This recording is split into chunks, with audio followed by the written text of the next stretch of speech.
Olá, muito boa noite, pessoal. Vamos dar início hoje à nossa live sobre responsabilidade civil nas relações de família. E hoje vou receber um convidado muito especial, que é o promotor de justiça e o querido professor de Direito Civil, Direito das Famílias, professor Cristiano Chaves.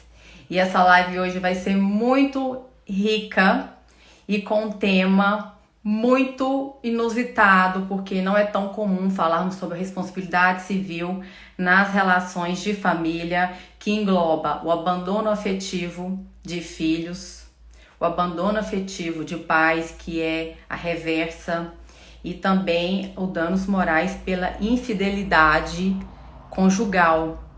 E o doutor hoje, o professor Cristiano, vai dar aula, palestra para nós sobre isso, e eu vou passar também alguns casos práticos meus reais, onde eu entrei com ação de indenização por danos morais por infidelidade. Muito bem-vindo, professor. Boa noite, como vai? Tudo Estamos juntos ótimo. agora. Sim. E Então, eu, professor. eu queria, em primeiro lugar, de qualquer coisa, agradecer pelo convite, pela oportunidade de estarmos aqui fazendo essa live, discutindo um tema tão atual, tão empolgante, né? E com tantos desdobramentos quanto é a questão do Sim. dano moral nas relações familiares, que carrega consigo, induvidosamente, traz inúmeros questionamentos, né, e inúmeras Sim. situações extremamente peculiares e importantes no dia a dia, eu diria no dia a dia do jurista, e com uma repercussão psicológica, com outros níveis de repercussão também altíssimos, não é? Isso, eu vou colocar aqui o tema para quem chegar aqui saber do que se trata. Podemos começar, professor. Pronto, vamos, Mariana. A primeira coisa que eu quero lhe dizer é que nós temos de partir de uma premissa nas discussões sobre responsabilidade civil nas relações de família, uma premissa que me parece extremamente oportuna. É o fato de que os instrumentos da responsabilidade civil incidem nas relações de família.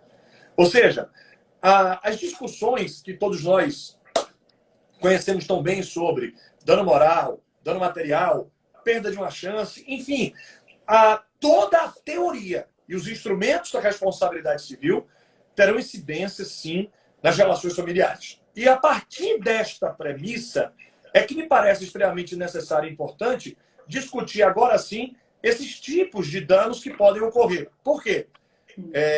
No mais das vezes, historicamente falando, no mais das vezes, o que vimos eram danos morais, materiais decorrentes de violência familiar, né? Violência familiar, transmissão de doenças venéreas, Lei Maria da Penha, sem dúvida, né? Ali a violência física, psíquica, emocional, enfim, aqueles episódios, aqueles casos que historicamente se fizeram muito frequentes.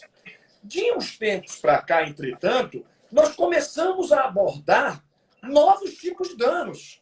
Então, quando você me dizia, inclusive, que tem demandas a respeito desse assunto, me parece que no Poder Judiciário hoje nós desembocamos um volume de ações sobre responsabilidade civil nas relações de família de situações que nós, de fato, não pensávamos. O dano Sim. moral por abandono afetivo, o dano moral por abandono afetivo inverso. Já se fala hoje tranquilamente em danos psicológicos, emocionais. Então, tudo isso me parece que está envolto numa premissa.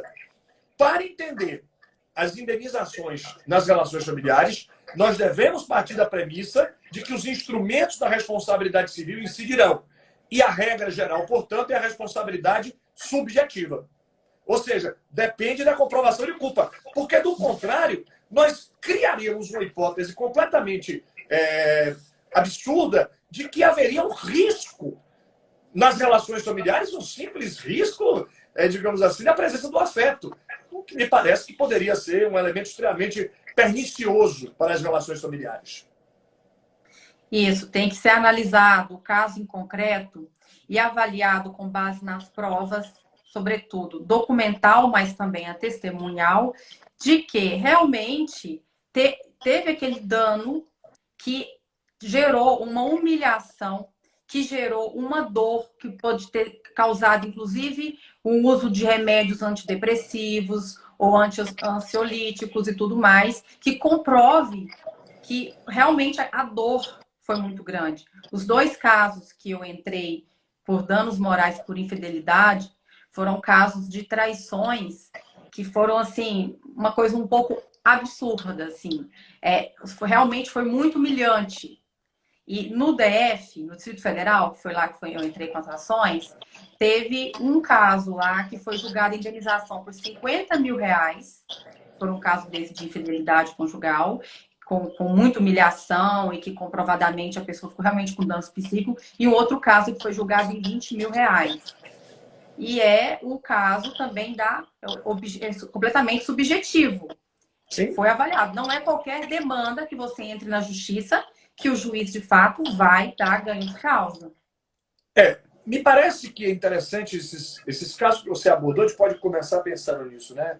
O adultério, por si só, a comprovação pura e simples de um adultério, teria o condão de deflagrar a indenização? Então, essa é uma percepção muito fina, muito precisa. A mim parece que um elemento fundamental para a procedência do pedido nesses casos é a comprovação de que aquele adultério violou a personalidade daquele cônjuge ou companheiro. Porque o adultério, por si só, desprovido de qualquer elemento de prova de que aquela pessoa se sentiu constrangida, etc., não sei se a gente conseguiria ter a procedência do pedido. Eu conheço um caso interessante, Marielle, bem interessante, um caso aqui da Bahia, e que envolve muito dessa discussão, muito dessa perspectiva. É um caso em que uma mulher sofreu adultério, descobriu que o marido tinha uma relação extraconjugal, e ela foi atrás, conseguiu provas, inclusive fotográficas, etc. Só que ela mesma resolveu publicar. Então ela escreveu uma série de notas, de desabafos, vamos chamar assim, e ela publicou. Depois que ela mesma publicou nas redes, narrando que ela estava precisando de um tempo afastada para se recuperar, tal. Enfim, ela simplesmente devassou a própria intimidade, exteriorizou aquela situação. Ela mesma. E ela, na sequência, faz um pedido de indenização por dano moral contra o ex-marido. Então, nesse caso, me parece que não procede, porque ela mesma foi quem deu publicidade àquilo.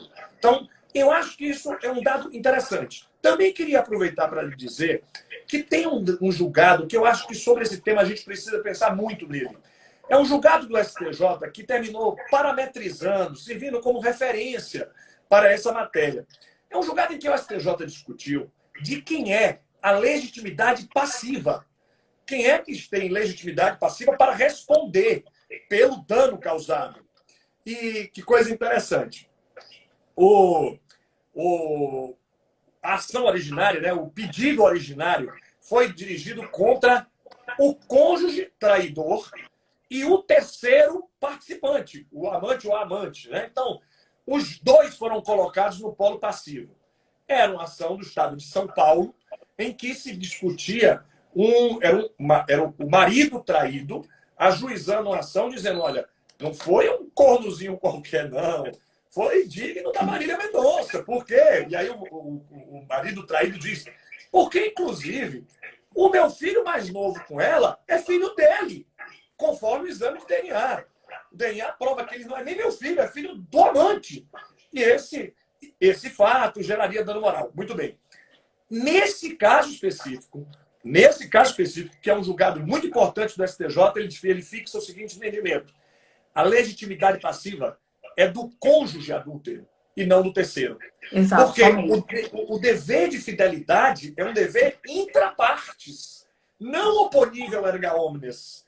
Então, pela inexistência de uma oponibilidade erga omnes em relação ao dever de fidelidade, que seria um dever típico das partes, então, eventuais demandas envolvendo questões desta índole deverão ser direcionadas contra o cônjuge.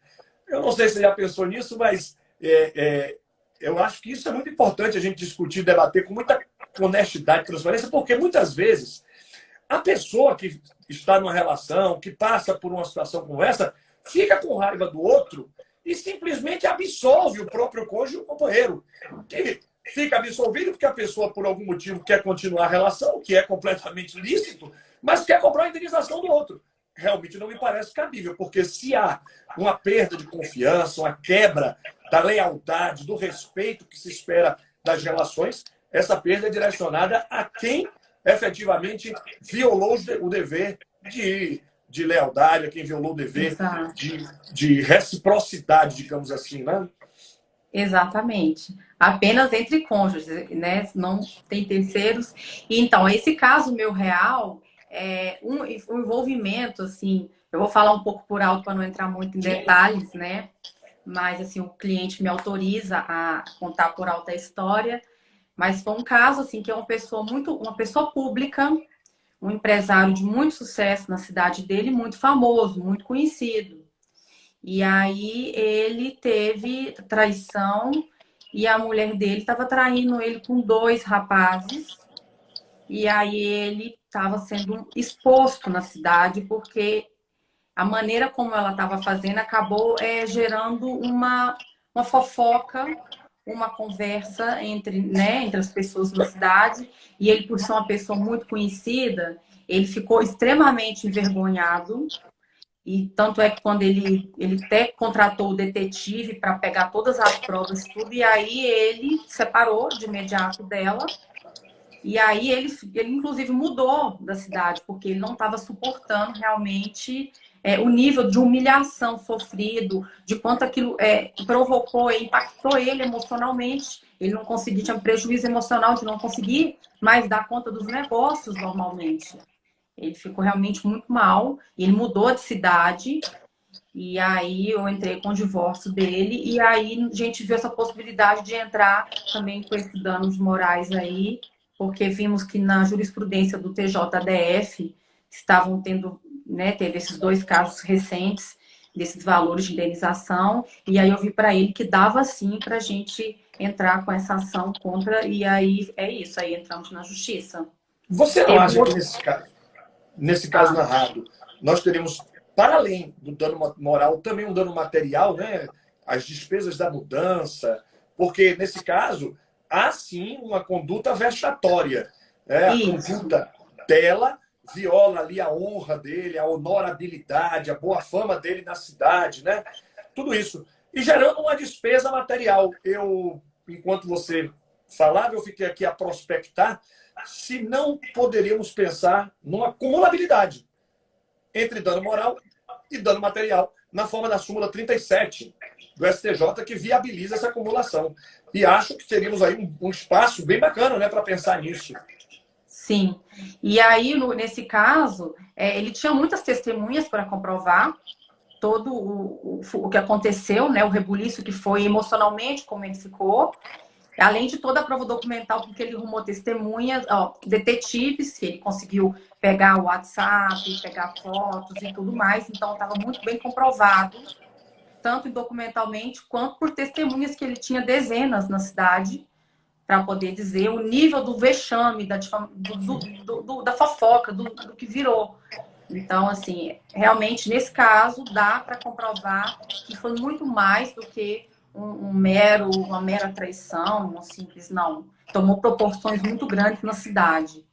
Então, Sob o é ponto de isso. vista processual, eu também queria lhe dizer outra coisa, Mariana, que eu acho importante. Evidentemente, o advogado tem a estratégia do que é melhor para si, para sua demanda. Então, é natural que o advogado ele vá fazer um cálculo sobre a melhor probabilidade, a melhor possibilidade. Se seria ele formular um pedido de dano moral numa ação autônoma ou, diferentemente, se melhor seria ele formular o pedido de dano moral na própria ação de divórcio ou de dissolução de união estável. Não. Então, É, é uma reflexão interessante. você acha que seria cabível? Porque a ação de divórcio é na vara de família. E a E ação essa indenizatória é indenização na vai para a vara vara de. civil. Não, É vara agora. civil. Pois é, o STJ mudou a orientação. Essa ação agora vai para a vara de família também. Então, agora o STJ vai afirmando que a competência para essa ação também vai ser da vara de família. É uma situação muito interessante, muito. Por quê? O STJ diz o seguinte: o que fixa a competência de uma vara não é o pedido, mas a causa de pedido. A causa Então, de... então, nesse caso, embora o pedido seja um pedido de indenização, que nos conduziria à vara civil, sem medo de errar, mas a causa de pedir seria uma relação familiar, um dano gerado dentro de uma relação familiar. E por conta da causa de pedir, é que se fixaria a competência para processar em lugar. É um acordo do ano passado, do STJ, no conflito de competência 160329, de Minas Gerais. Conflito de competência 160329. Então, o STJ diz o seguinte: todas as matérias que nascem de uma relação familiar, mesmo que o pedido seja cível, a competência permanecerá na vara de família. Então, isso seria o caso das indenizações, seria o caso daquelas ações de partilha, quando o casal faz o divórcio e mantém os bens em condomínio. E aí, posteriormente, eles entram com ação de partilha, que é uma ação civil, mas para fazer essa divisão. Também seria o caso do uso capião conjugal, aquele uso capião por abandono de lar. Então, são vários exemplos que se somam para que nós tenhamos uma visão clara de que, desse fenômeno, no sentido de que, se a competência é fixada pela causa de pedido, não pelo pedido, então essa indenização agora vai para a vara de família. Vai ser de competência material da vara de família. O que é, sem dúvida e sem medo de errar, extremamente importante, porque nós vamos ter agora digamos assim, uma pacificação de eventuais dúvidas e de eventuais debates que se tinha sobre essa matéria.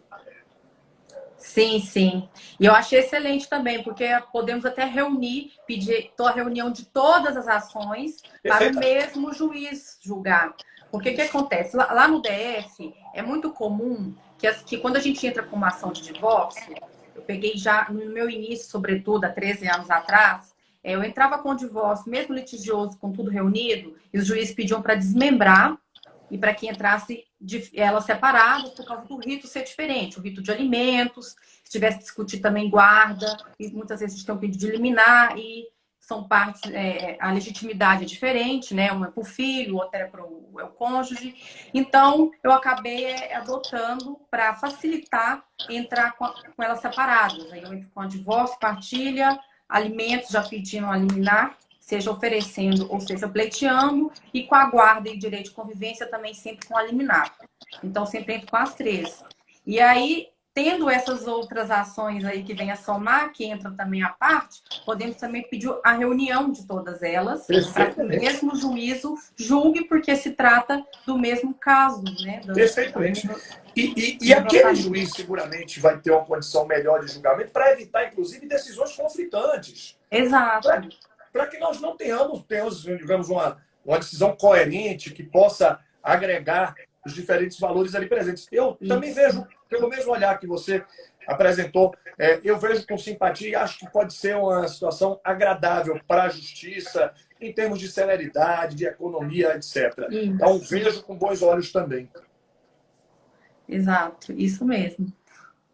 Agora, já que falamos da responsabilidade civil entre cônjuges, companheiros, nessa situação que você narrou bem, acontece sim, adultério e violência. Infelizmente, os números da violência doméstica continuam muito altos, né? E isso vai terminar nos gerando um aumento também dessas demandas indenizatórias. Mas eu acho que tem uma lógica um pouco diferente a indenização entre pais e filhos. Eu não sei se você já pensou sobre isso, mas a lógica da indenização, da responsabilidade civil entre pais e filhos não é a mesma da indenização entre cônjuges e companheiros, porque os fundamentos são diferentes. Né? Quando se pensa na indenização entre pais e filhos, nós vamos envolver valores que não são os mesmos daqueles que estão presentes quando se fala da indenização entre cônjuges e companheiros, que se prende ali basicamente aos deveres conjugais. Com certeza, são bem diferentes. Eu não tive nenhum caso prático ainda real que eu entrei com ação de abandono afetivo. E porque as mães, eu percebo que elas são muito resistentes. Na verdade, isso seria o filho, né? nele se sentiu abandonado e depois dos 18 anos ele entrar e pedir, porque a mãe pedir em nome do filho, geralmente a mãe não, elas não querem isso, mas o filho, claro, ele pode sentir abandonado, sentiu lesado, ele comprovou lá todo o dano psicológico gerado em virtude disso, ele pode pleitear, mas não é tão comum. Eles preferem não mexer com isso, nunca tive o amor do meu pai, então também eu não vou processar, não quero saber, não quero nada. Então, na realidade, a vida real, essas ações elas não são tão corriqueiras. Não são. Eu concordo com você. Não. A experiência também me mostra que são ações muito raras e muito episódicas, né? Agora, acho também outra coisa, que exatamente por serem raras, e você fez uma narrativa muito interessante. O que acontece na maioria dos casos, no mais das vezes, é que as próprias pessoas da família preferem deixar aquilo para lá, preferem dizer, olha, já não teve amor mesmo, menos ainda terá agora com essa ação. Então, concordo integralmente. Agora, exatamente isso me leva a uma conclusão. No momento em que uma pessoa resolve ajuizar uma ação de indenização contra o seu pai ou contra a sua mãe, é porque o nível de desavença, o nível de sentimento negativo é altíssimo. Esse nível já chegou, né, num ponto muito alto. E aí, por quê? Eu acho porque é irreversível, né? Depois de promovida a ação, se aquelas pessoas não se gostam, agora elas se odeiam. Então, elas já não se gostavam, agora se odeiam. Num nível muito alto. Apareceu um caso para mim real, professor, que foi uma filha, ela foi uma filha fora do casamento, e aí a mãe dela trabalhava na casa do sujeito e engravidou. E aí, e aí depois ele casou, construiu família e tudo mais. E aí ele não, no início, ele não queria assumir a criança, ele foi lá e botou ela no nome de um capataz dele. E aí, depois de um tempo, a mulher pegou registrada por terceiro. que trabalhava para ele. Ele botou no nome do funcionário dele, do capataz dele, porque ele é de fazenda, dessas coisas. Aí, depois de quando ela tinha 18 anos, ele procurou ela. E aí, ele resolveu passar ela pro nome dele e resolveu passar adiantar a herança para ela. Eu não sei que tipo de medo que ele ficou, acho que ele ficou com algum medo, tipo, ela entrar com uma ação de paternidade. E aí comprovar que ele é que era o pai, e aí gerar uma fofoca, um furduço, porque ele também era um homem muito poderoso lá no estado dele. E aí ele resolveu procurar, passar pelo nome dele e fazer um adiantamento de herança. E aí ela, muito carente, porque ela cresceu sem o pai, sem a figura paterna, e ela aceitou, e ela ficou muito, né? Aí ela se sentiu feliz, nossa, meu pai tá me procurando. E aí isso nutriu nela uma esperança do tipo, agora eu vou ter convivência com meu pai, ele me procurou e tudo mais, e eu já tenho mais outros 3 irmãos lá, e ela, né, sentiu assim que agora sim. Então ela terminou tendo o registro do nome do pai depois. Aí ela conseguiu, e aí ele fez uma proposta para ela de pagar a herança, o adiantamento de herança dela, já que ela era filha, eles assinarem um acordo e que, tipo assim, era uma maneira dele meio que ficar livre de que ela não fosse herdeira dele futuramente. E ela aceitou.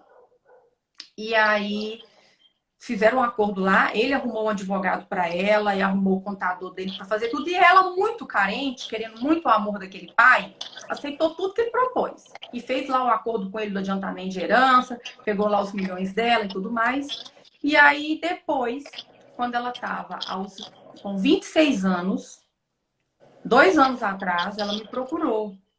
Aí ela sentindo, aí o que aconteceu? Dos 18 aos 26, esse pai dela depois desapareceu no mapa de novo, nunca mais quis saber dela. Aí ela pegou realmente uma raiva, assim, um negócio assim, e ficou se sentindo assim completamente lesada materialmente, porque ela sabia que ela queria o amor dele. E aí ele chegou tentando comprar e calar a boca dela. Aí ela sabia que o valor era muito menor.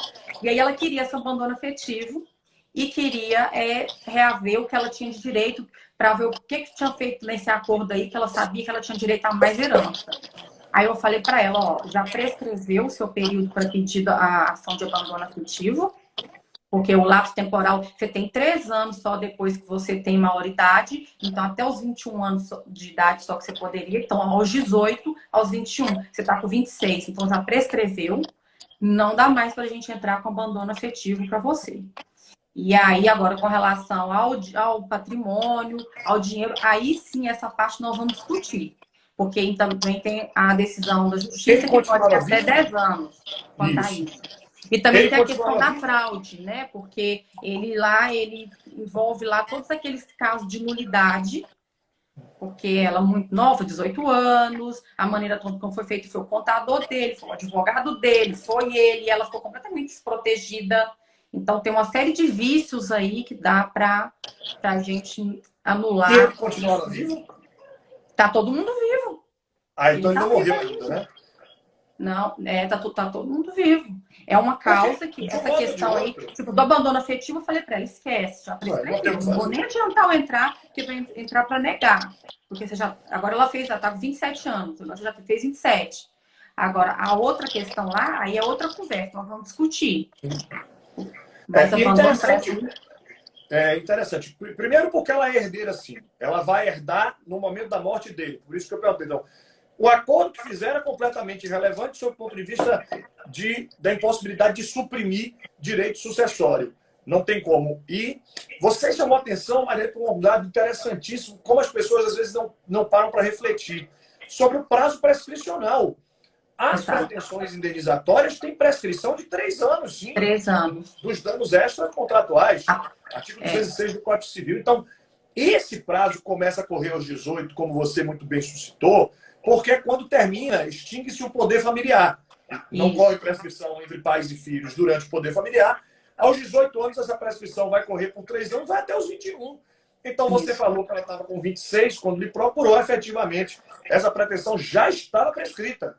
E Exato. aí, talvez, grandes casos de indenização terminem sendo tragados pela prescrição nesse momento, porque as Sim, pessoas não vai. atentam de que o pedido tem de ser formulado imediatamente aí nos 3 anos subsequentes à aquisição da maioridade civil, quando vai cessar o exercício do poder As familiar. pessoas não Muito sabem. interessante. Ninguém tem essa informação, ninguém sabe.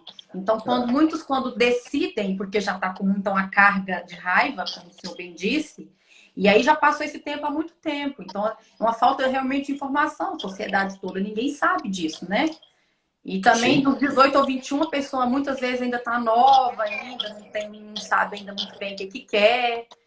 E nesse caso, ela só quis isso realmente por conta que ela ficou com raiva, porque ela viu que depois de 7 anos, 8 anos, o pai dela realmente não queria mais saber dela, falou, não vai querer saber de mim mais nunca. Então, meio que tipo assim, ela deu de ombros, né? Então agora vou procurar um advogado, vou processar ele mesmo, já que ele não quer saber de mim. Aí, tipo, acabou, é briga mesmo. E É. virou a força para sempre. É. E aí Nesse... chegou nesse nível, porque exatamente está prescrito. E aproveitando ainda para desdobrar um pouco desse caso que você apresentou, a gente também pode aproveitar esse caso específico, aproveitá-lo para avançar num detalhe muito importante estabelecido pela jurisprudência do STJ. É que nestes casos de indenização entre pais e filhos, e aí eu também quero registrar, não só na ação indenizatória proposta pelo filho contra o pai, mas isso vale também para a ação proposta pelos pais contra o filho, que é a chamada indenização por abandono inverso, né?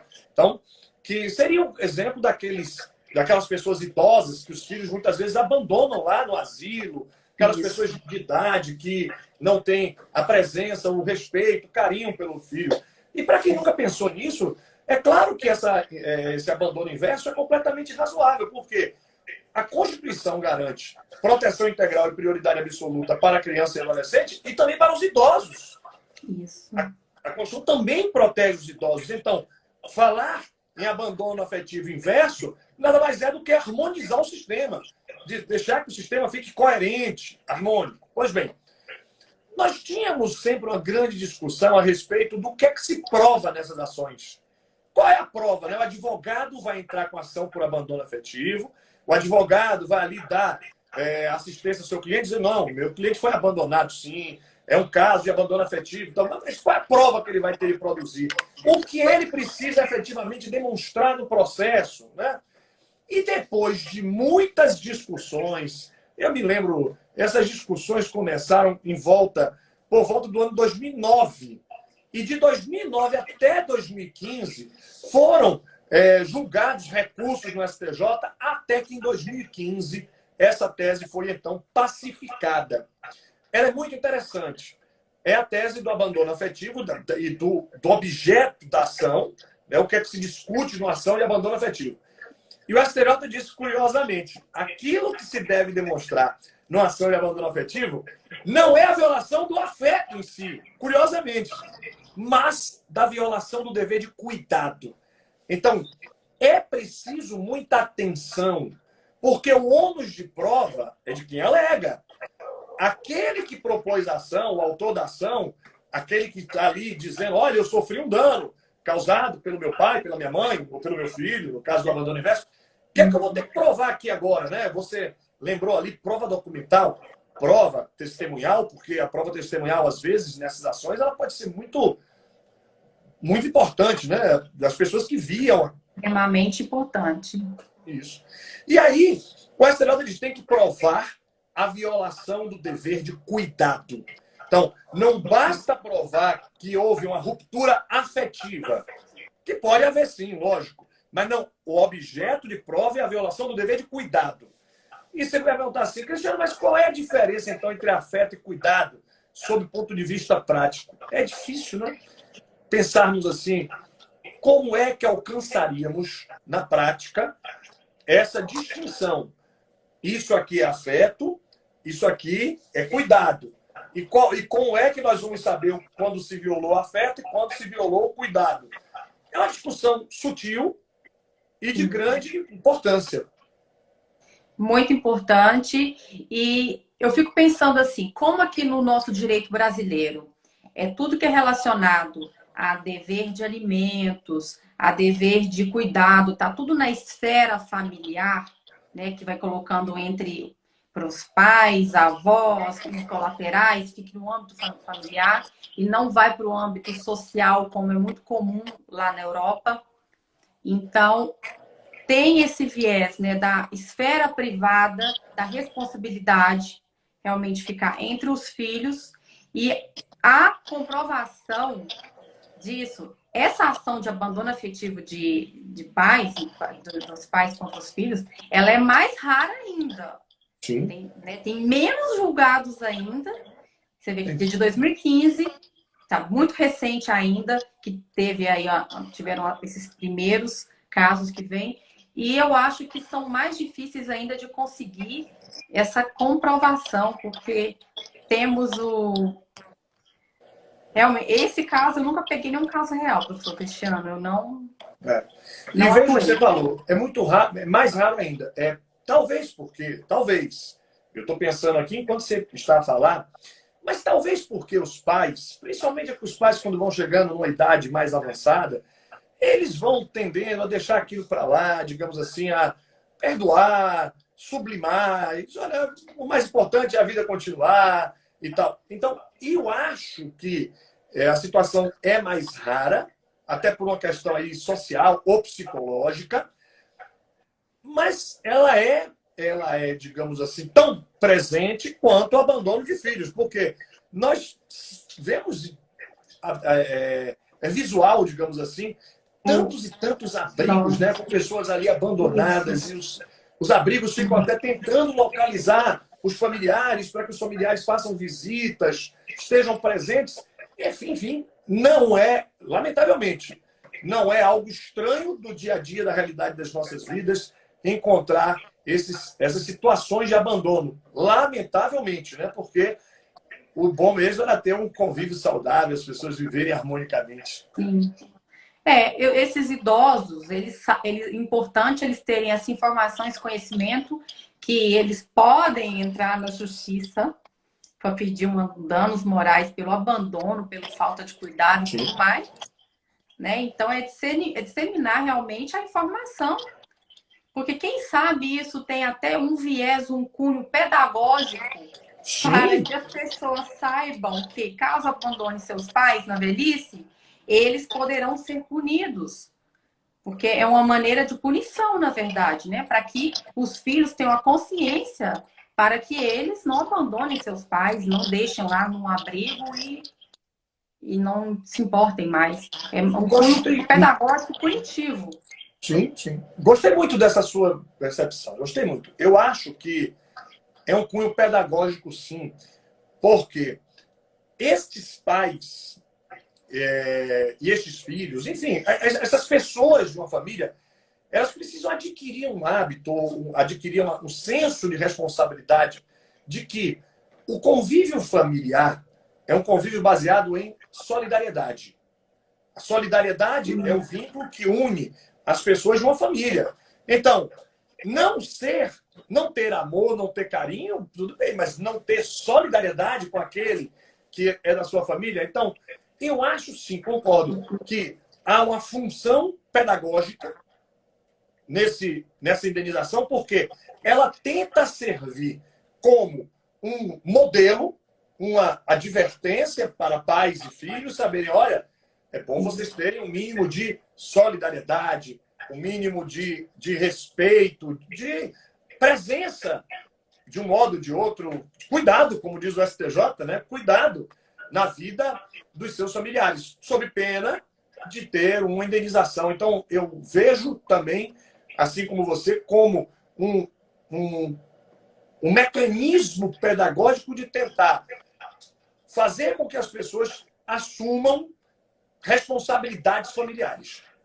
A responsabilidade que são delas, que a nossa Constituição Federal garante, porque a nossa Constituição Federal, ela impõe que entre familiares tem esse vínculo de cuidar uns aos outros. Isso fica na esfera familiar, na esfera privada. Então, a responsabilidade não é apenas para os menores de 18 anos, mas também para os maiores de 65 anos, para os idosos, os filhos também têm que cuidar de seus pais. Isso é constitucionalmente, né? E é isso. E é um senso interessante, porque a gente vai colhendo das experiências da vida esses fatores que nos conduzem à conclusão de que a falta de cuidado, a falta de presença realmente justifica uma indenização. Falando sobre essa indenização, eu também quero aqui lançar uma questão, né? Nós falamos sobre a indenização entre cônjuges e companheiros, e você muito bem lembrou esse caso da violação dos deveres conjugais, do adultério, vamos chamar assim, né? E falamos agora da indenização entre pais e filhos, e entre filhos e pais, inversamente. Mas nessa época de isolamento social, por conta das medidas de combate à pandemia, eu não sei se você, os colegas, pensaram nisso. E como não pensar e como não refletir sobre adultério virtual?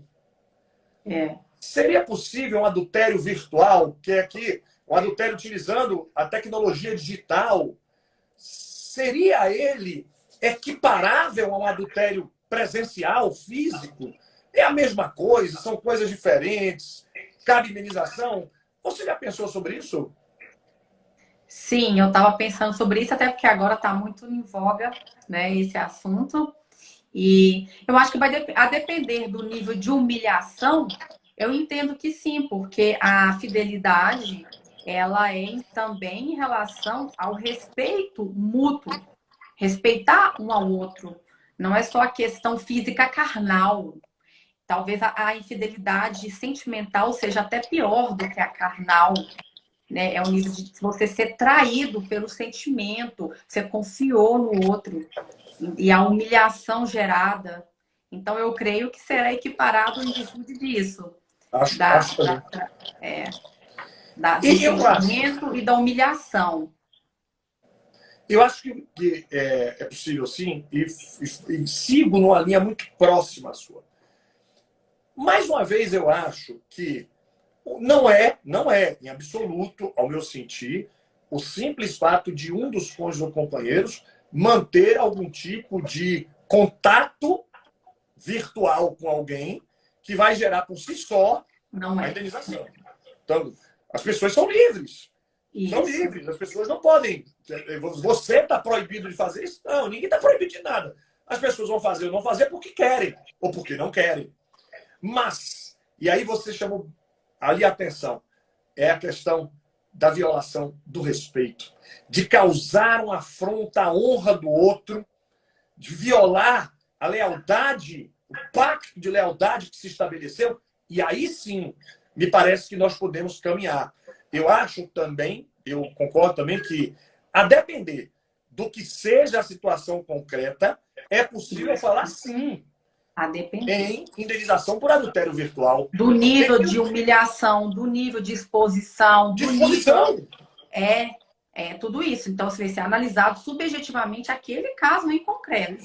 O quanto aquilo ali gerou de realmente prejuízos na vida da pessoa, a humilhação, a exposição, o sofrimento, o nível da doença psíquica que pode ter causado na pessoa de ter procurado um psiquiatra, um psicólogo, terapias, porque a pessoa meio que provou todo o dano gerado na pessoa. E você concorda também que a violação da própria intimidade. Porque neste contato virtual, neste contato eletrônico, um cônjuge ou companheiro pode terminar abrindo por demais a intimidade do casal. Isso. Mostrando, por exemplo, um exemplo aqui que me ocorreu agora, um cônjuge ou companheiro mostrando a própria intimidade do casal, o lugar do casal, enfim. E esta violação da intimidade, me parece que aí adentramos no terreno da indenizabilidade. Ou seja, eu quero dizer, é que eu não acho que a indenização decorreria, eu não consigo concatenar que a indenização decorreria de sentimentos abstratos. Então, não é porque você prometeu fidelidade, não é o sentimento, não. É o que você falou, é a humilhação, é a quebra da lealdade, do respeito. Ou seja, nós precisamos colocar valores jurídicos nesse diálogo e não valores emotivos, porque não é a violação da emoção, não é, eu fiquei triste. Sim, mas as pessoas ficam tristes também por um monte de coisa, porque se a tristeza por si só fosse um fator de indenização, todo término de casamento ou de união estável, então toda ação de divórcio ou de dissolução de união estável viria acumulando a indenização, porque tem alguém triste. Eu não quero mais ficar com você, né? Não quero, mas e daí? Então, e também não é qualquer traição. Não é qualquer traição. Só porque traiu. Me traiu, vou te processar. Não é. É isso. É porque é o dano, a extensão. O que aquela. Quais são as consequências que aquela traição causou, que realmente gera dano, né? Para poder indenizar. Não é toda traição, não é a traição por si só. Nem na vida física, nem na virtual, não é a simples traição. Que as pessoas às vezes pensam, agora me traiu, eu sei que eu posso processar. Não, não é assim. Não é muito subjetivo, é aquele caso em concreto que vai ser analisado. Senão as pessoas vão pensar que todo mundo pode processar. E daqui a pouco também a gente vai ter uma ideia de que tudo e toda e qualquer rusga de um casal vai desembocar em dano. Eu li esses dias, né? O pessoal está falando muito disso. Pois é, eu li duas reportagens nas redes esses dias que me chamaram muito a atenção para esse fato. Uma, narrando que, se não me engano, é um app ou é um site, eu não prestei muito bem atenção, de Curitiba, no Paraná, que está vendendo apetrechos sexuais acopláveis aos computadores e tal, para simulação de atos sexuais pela internet, durante a pandemia. E essa notícia. E a outra notícia de que o número de pessoas que está, por conta da pandemia, que está em casa, e utilizando desses recursos tecnológicos, é um número muito alto. É claro que, em meio a essas pessoas, nós vamos terminar encontrando algumas que têm relacionamentos, que são casadas, que vivem em união estável, e é exatamente nesta ambiência que nós precisamos projetar essa situação. Vai fazer o quê? Né? O que nós faremos com essas pessoas e quando se quebra, perfeitamente, né? A lealdade, quando se quebra o acordo e, sobretudo, quando há uma violação da honra. Você falou, a pessoa vai ser humilhada, vai ter sua intimidade dilacerada. É uma coisa. Agora, Eu estou triste porque o meu cônjuge, o meu companheiro fez isso ou fez aquilo, cura na terapia.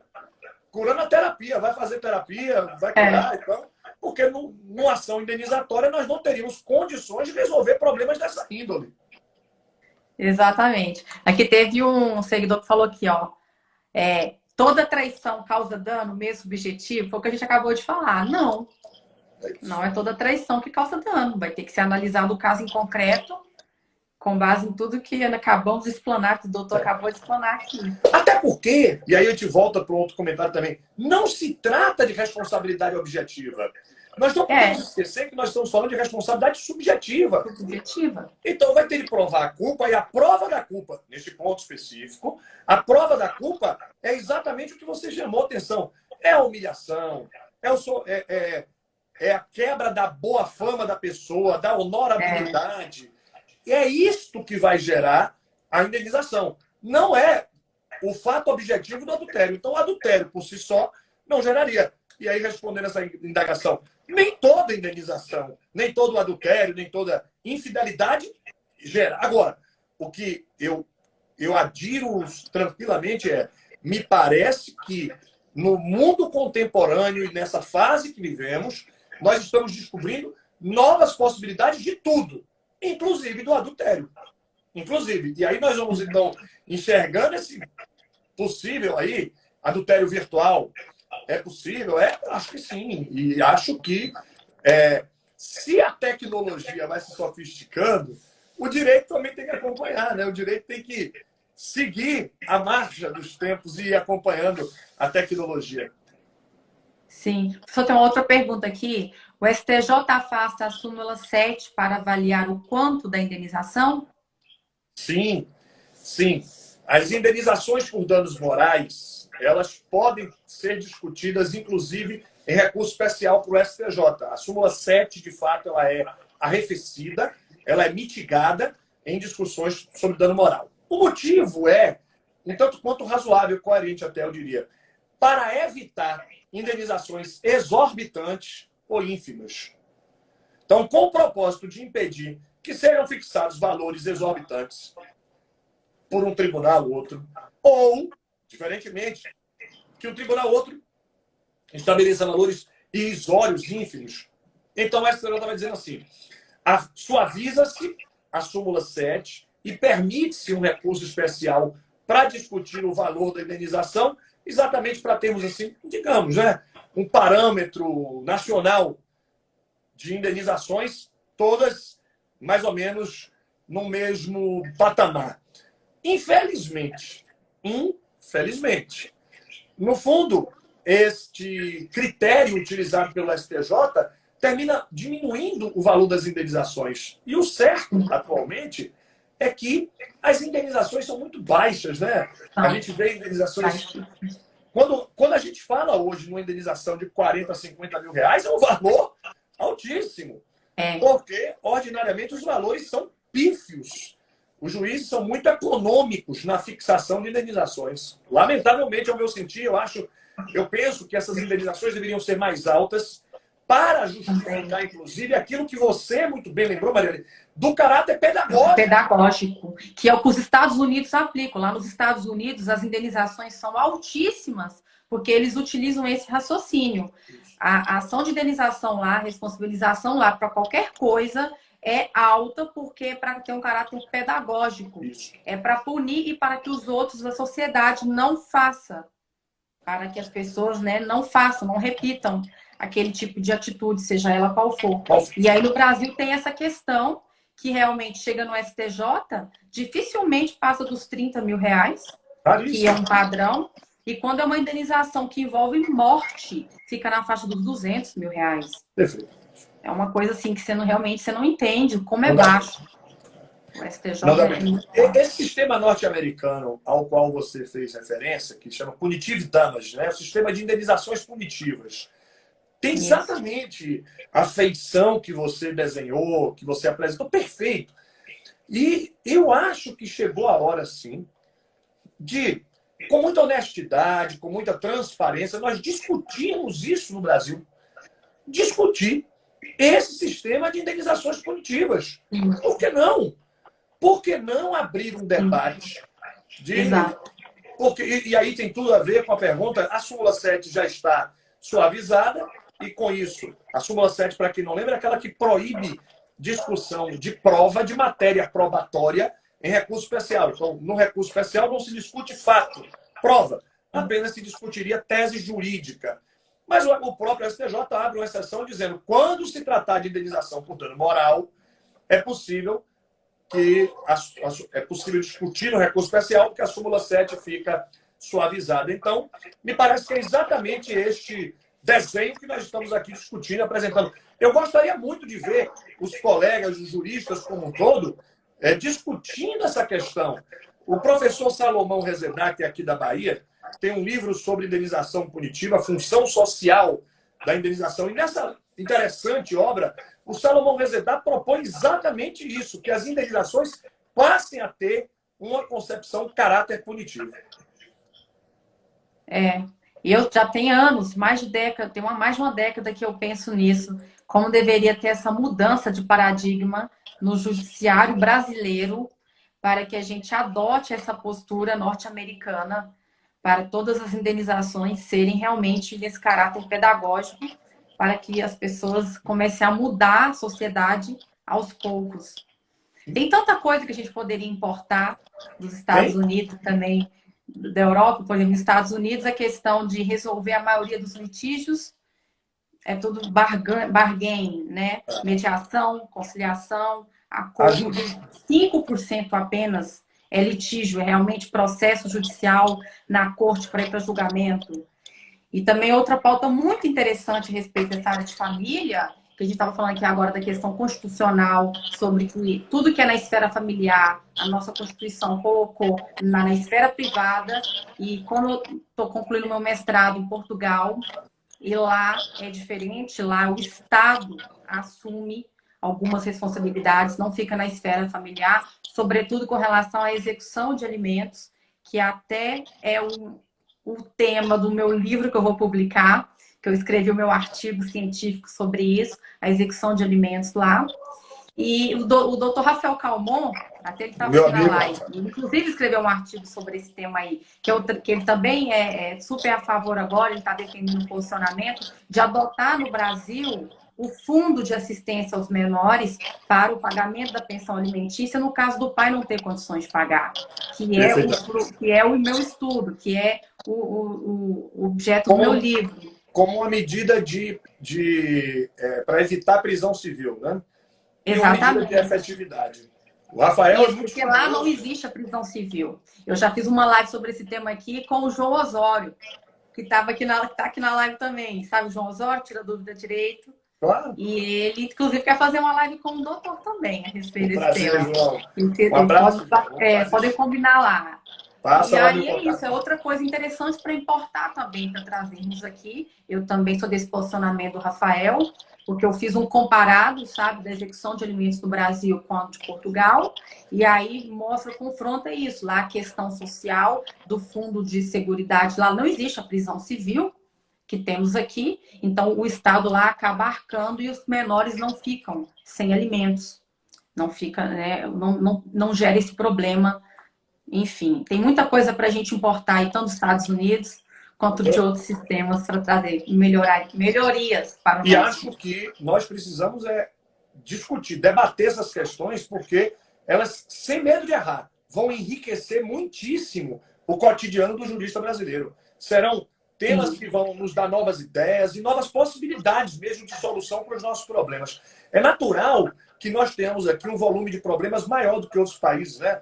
Portugal, por exemplo, tem 10 milhões de habitantes, o Brasil tem 210 milhões. Então, é lógico que os nossos problemas são muito mais profundos por conta do tamanho do país, do tamanho da população, das desigualdades que nós temos. Então, tudo isso também reverbera no sentido de potencializar os nossos conflitos. Então, se nós pudermos incorporar essas experiências vitoriosas do direito estrangeiro, com certeza nós vamos ter uma melhoria da solução dos nossos problemas. Sim. E agora, eu acabei de pensar que dá para fazer um gancho também, porque lá em Portugal tem a questão, lá não tem a prisão civil, para o devedor de alimentos. E no caso, quando ele se comprove que ele não tem, ele está desempregado, que ele não tem patrimônio, não tem nada, ele não pode realmente pagar, é aí sim que vai acionar o fundo de assistência, o próprio juiz vai acionar para que o Estado pague aquela pensão, né? Enquanto isso, esse pai que ele está sem pagar, no dia que ele voltar a trabalhar, ele estiver no meio, o Estado pode cobrar dele, ele vai ter que ressarcir, que pagar. Caso ele não pague, ele tenha meios de pagar e o Estado descubra, o que vai acontecer com ele? Ele vai sofrer um crime, ele vai ter cometido o crime de abandono material. Aí ele vai ser preso na esfera criminal pelo crime de abandono. Isso aí praticamente seria quase nossa ação aqui de abandono afetivo. Mas o que muda é porque lá vai para a cadeia, a pena é criminal, e aqui a nossa ação ela é civil, no âmbito civil, e é indenizatória, né? É dinheiro. Lá é cadeia. Abandonou o filho materialmente, vai para a cadeia. É um crime, é tipificado como crime. Enfim, são grandes experiências que podem nos ajudar enormemente. Eu acho que a prisão ainda é um instrumento que a gente usa no Brasil por necessidade, por cultura, né? As pessoas ainda acreditam em inadimplemento obrigacional. Muitos pais não pagam porque não querem.